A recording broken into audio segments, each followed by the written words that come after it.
Some lessons don't come from books. They don't come from success. And they don't come from people trying to teach you anything. They come quietly, on ordinary days, from people you least expect. This is one of those lessons. And I learned it on a day when everything went wrong. A few years ago, I bought an old farmhouse. It wasn't beautiful. It wasn't charming. It was tired, worn down, forgotten by time. But something about it felt familiar, like it was waiting to be restored. To help with the heavy work, I hired a man, a foreign laborer, quiet, strong, reserved. He didn't talk much, didn't ask many questions. He just showed up early and worked. That first day, though, nothing went right. It started before he even arrived. On the way to the farm, his pickup truck got a flat tire. By the time he reached the site, he'd already lost almost an hour. Still, he didn't complain.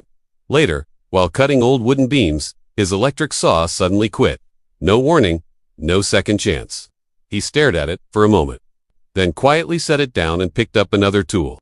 As the day dragged on, exhaustion settled in, and when the sun finally dipped low and we were ready to leave, his ancient pickup truck refused to start.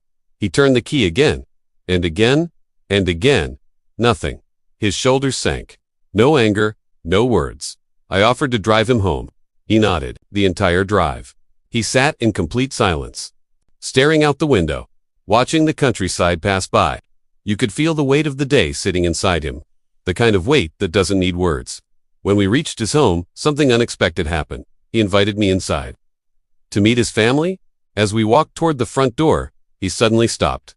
Right beside the entrance was a small tree. Nothing special, just a thin little tree growing quietly near the house. He placed both hands on its branches, gently, deliberately, and stood there for just a moment.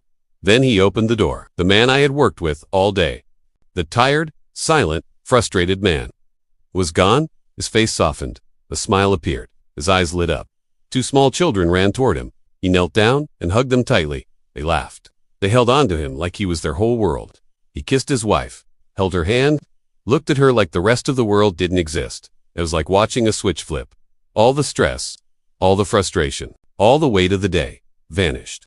After a few minutes, he walked me back to my car. As we passed that same tree again, my curiosity won.